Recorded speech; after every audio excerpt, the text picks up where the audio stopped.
Sobrenatural, turbilhão de interrogações a povoar nosso imaginário. Curiosidade ultrapassa limites do eterno. Perguntas sem respostas, talvez por não existirem ou por não estarmos preparados para conhecê-las. Há outras possibilidades. Quem sabe perguntas não sejam respondidas porque jamais deveriam ser feitas. O ser humano não sabe esperar. Custa entender. Tudo tem o seu tempo. Quando estivermos preparados, nosso mestre aparecerá para sanarmos as dúvidas. O fato de permanecermos nesse plano é prova incontestável que ainda não estamos prontos. Após sucesso do filme Ghost Hunter na década de 1980, grupos dedicados ao sobrenatural se espalharam pelo mundo. No Brasil não foi diferente. Exemplos tupiniquins não faltam.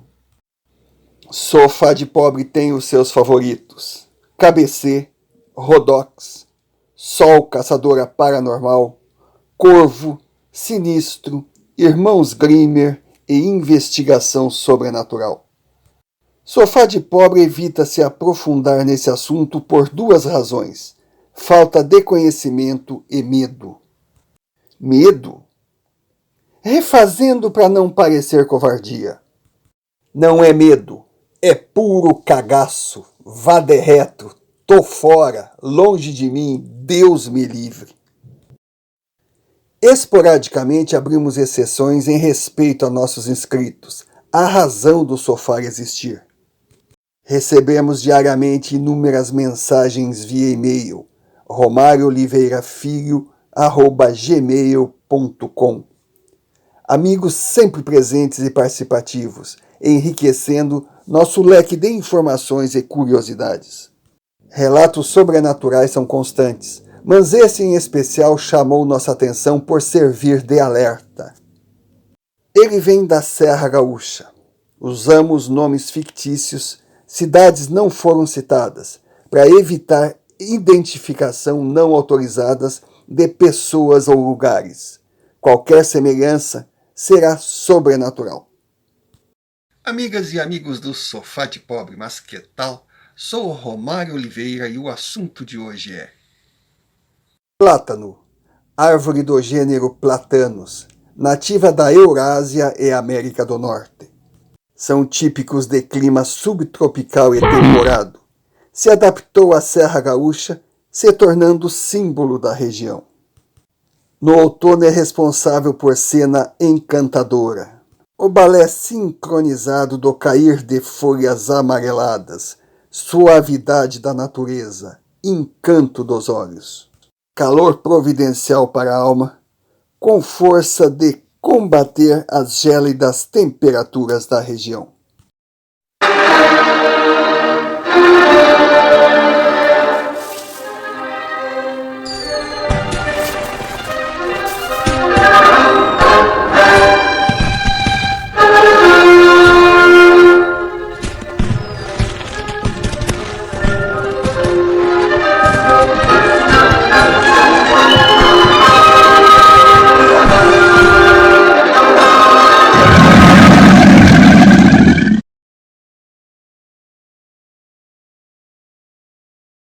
Oi, o meu nome é Renata, sou natural da Serra Gaúcha, inscrita no Sofá há mais de um ano, e tomei a decisão de passar para vocês esse relato, porque foi um fato testemunhado por mim, na expectativa que ajude alguém que esteja na mesma situação. Inicio voltando ao ano de 1985. Foi quando conheci Aninha. Tínhamos na época 9 anos de idade e Ana acabara de se mudar para a cidade. Entrou para nossa escola e, devido ao seu jeitinho meigo e comunicativo, foi muito bem recebida no grupinho que chamávamos de Elas Somos Nós. Um grupo de 8 meninas, verdadeiro clube de meninos não entram. Espécie de confraria com pacto de sangue, amizade eterna e jamais permitirmos segredos entre nós. O tempo passou e a amizade entre nós só fez crescer. Passamos a pré-adolescência, a adolescência e chegamos à maioridade juntas. 1994, ano da Copa do Mundo. Acompanhamos todos os jogos juntas, revezando as casas. E após a conquista do título, saímos para as ruas para comemorarmos. Foi quando Ana conheceu Frederico.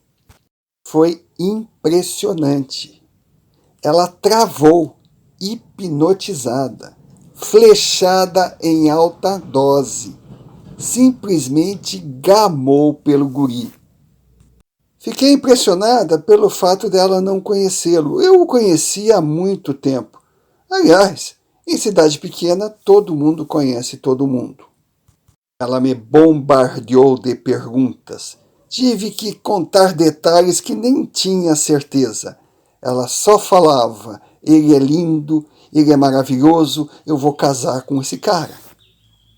E o mais impressionante, o menino também ficou deslumbrado por ela.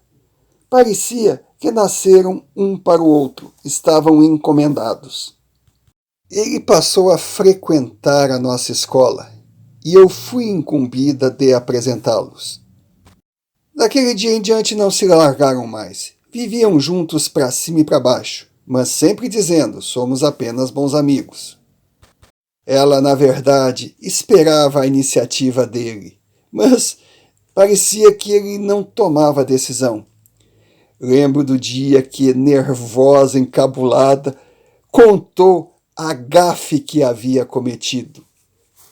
Numa conversa, o menino perguntou se podia lhe fazer um pedido. De pronto a resposta: claro que pode. Puxa, muito tempo eu esperava, e a resposta é sim, sim, sim. Ele a olhou de uma forma incrédula e simplesmente disse que estava precisando ganhar um dinheiro e vinha fazendo arrumações em quintais, cuidando de plantas, cortando gramas, e se ela podia pedir para o seu pai para que fosse fazer qualquer tipo de trabalho na sua casa. Ela disse que naquela hora procurou um vulcão em erupção para se enterrar na larva. Encabulada, tentou se explicar de várias formas, mas ele foi direto. Simplesmente disse: pelo que eu vi, tu imaginou que eu ia te pedir em namoro. Então, se a resposta é assim, somos namorados, porque era o que eu mais queria fazer, só que não tinha coragem. Confesso que queria ser uma mosquinha para presenciar a cena. Os dois felizes, nervosos, atrapalhados, querendo fazer, mas sem saber como ou por onde começar. Chegara a hora de avisar a família, oficializar o namoro. Falar para a mãe foi fácil, duro foi encarar o pai. Ela entrou com o corte de grama. Depois, conversando, toda nervosa, abriu o jogo e disse que o menino queria ser seu namorado. O pai ficou em silêncio, olhou para sua mãe, respirou fundo e disse, com uma condição: os olhos dela devem ter arregalado. Aí o pai completou: que ele me faça um preço barato para o corte. Para ela, um alívio. Para os pais, apenas a confirmação, pois todo mundo na cidade sabia que aquela amizade era conversa para boi dormir. Na verdade, todo mundo não. Eles não sabiam. O namoro dos dois foi algo contagiante. Era muito amor. Eles viviam grudados. Foi quando, num determinado dia, meio que ansioso, Frederico entrou numa joalheria e já foi falando para a atendente: eu queria uma aliança de brilhantes. Eu tenho esse dinheiro aqui, é o que eu posso pagar. Ela disse que ele poderia ficar tranquilo, tinha dinheiro suficiente para comprar uma peça com força de impressionar a qualquer mulher.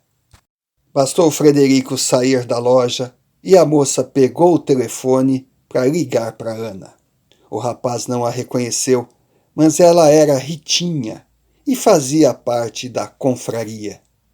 Estava ciente que estragaria a surpresa preparada por ele, mas existia o pacto de jamais guardar segredo. Quando Ana recebeu a notícia, foi no paraíso e voltou. Bem que havia estranhado o fato de ele tê-la convidado para um jantar no final daquela semana. Pense numa mulher feliz. Os dias certamente demorariam séculos para passar. Tempo suficiente que ela teria para ensaiar, treinar com afinco a carinha de paisagem, de surpresa que teria de fazer ao receber o pedido. Sonhava de olhos abertos. Finalmente, a sua casinha de boneca se tornaria realidade ao lado do príncipe encantado. Finalmente, o dia do tão esperado jantar chegou. Só que Frederico não apareceu. Estava ali, toda arrumadinha, havia comprado roupa nova, se preparou, foi num salão de beleza. Ele não iria dar esse bolo, não era a atitude do homem que amava. Logo sua certeza se confirmou. No que dependesse dele, ele jamais a deixaria esperando. O telefone tocou. Do outro lado, uma voz trêmula, simplesmente dizendo: Ana, Frederico sofreu um acidente. Ela jogou o telefone no chão. Não precisava mais ouvir. Tinha certeza. O amor da sua vida estava morto. Do céu ao inferno, da mulher mais feliz do mundo, a uma vítima inocente de um castigo que não fazia por merecer. No cemitério todas nós tínhamos certeza. A Ana que conhecíamos estava sendo enterrada com ele. Era triste testemunharmos uma pessoa tão querida, tão boa, se destruindo em doses homeopáticas. Ela simplesmente perdeu o encanto pela vida. Não se cuidava mais, não tinha mais planos, não tinha nada. Um ser que o corpo estava vivo, mas a alma não estava mais ali. 2 anos se passaram. Encontrar com Ana se tornou cada vez mais difícil. Ela se isolou dentro de casa. Foi quando, numa certa tarde de outono, forçada pela mãe, Ana teve que ir ao supermercado. Vai logo, menina! Sai desse quarto, sai dessa casa, vai encontrar com pessoas, volta a viver, minha filha, pelo amor de Deus, não se entrega. Ela ouviu a mãe e saiu pela calçada. De repente, uma folha de plátano caiu à sua frente. Diante daquela cena tão singela, ela sentiu, depois de muito tempo, um certo alento ao seu sofrimento. Se abaixou, pegou a folha, mas num descuido quebrou a sua ponta e a levou com todo o cuidado para sua casa, guardando-a na mesinha de cabeceira. Dias depois, uma força a levava a voltar àquela árvore. Lá chegando, se deparou com a mesma cena, uma folha de plátano caindo à sua frente. E ao prestar atenção na folha, viu que ela estava com a ponta quebrada. Correu para casa, chegou, abriu a gaveta de sua mesinha de cabeceira e a folha que havia colocado ali não mais estava. Não conseguia controlar o choro, mas agora era de felicidade, a certeza que Frederico estava com ela e, através daquela folha, conseguiu se comunicar. Ana voltou a sorrir. Parece que desabrochou para a vida. Aparentemente, voltara a ser a Ana que todos nós estávamos acostumados. Logo percebemos que não. O que parecia ótimo, na verdade, foi um grande problema. Ela continuou estranha, fechada no seu mundo. Falava o tempo todo sozinha. É como se tivesse alguém ao seu lado. Na verdade, é como se tivesse acompanhada de Frederico. As pessoas começaram a evitá-la. Na cidade, não havia dúvida.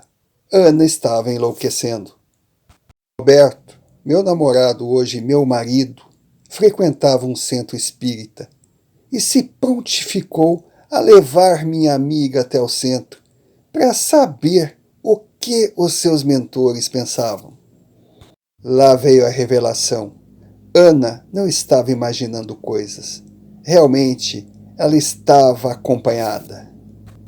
Não por Frederico, como desejava, mas por espíritos vampiros que, aproveitando de sua fragilidade, sugavam toda a sua energia.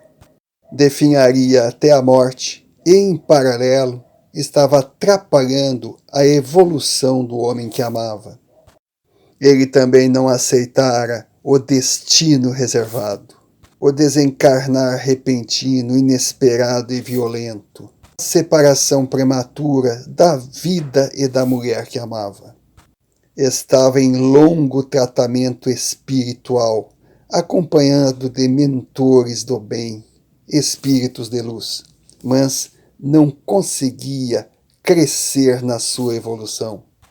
O apego e o sofrimento de Ana o impediam de seguir o seu caminho natural.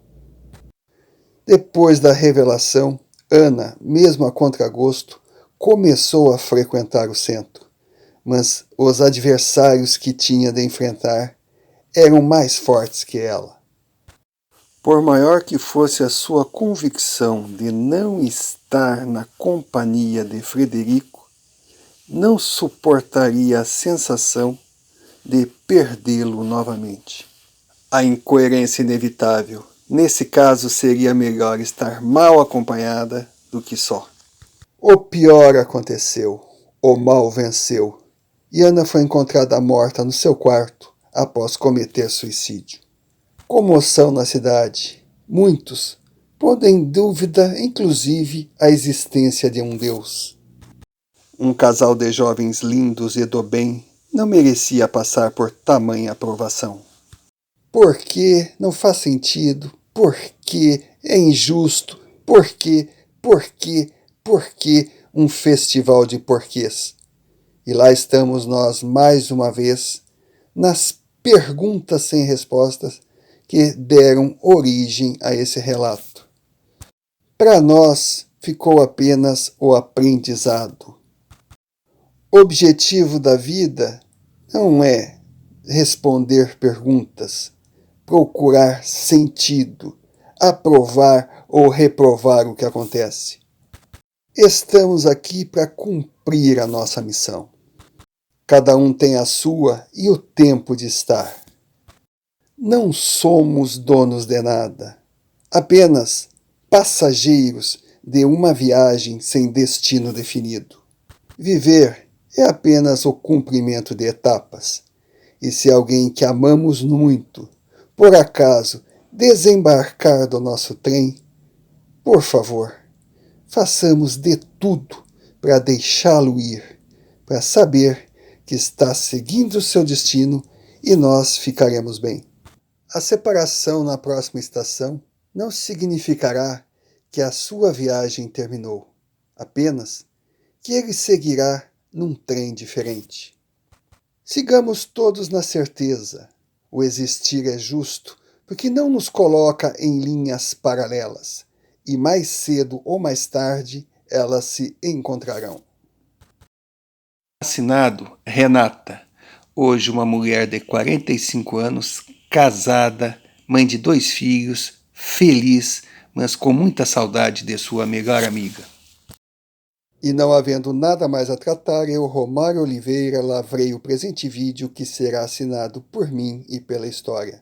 Assunto encerrado e ponto final.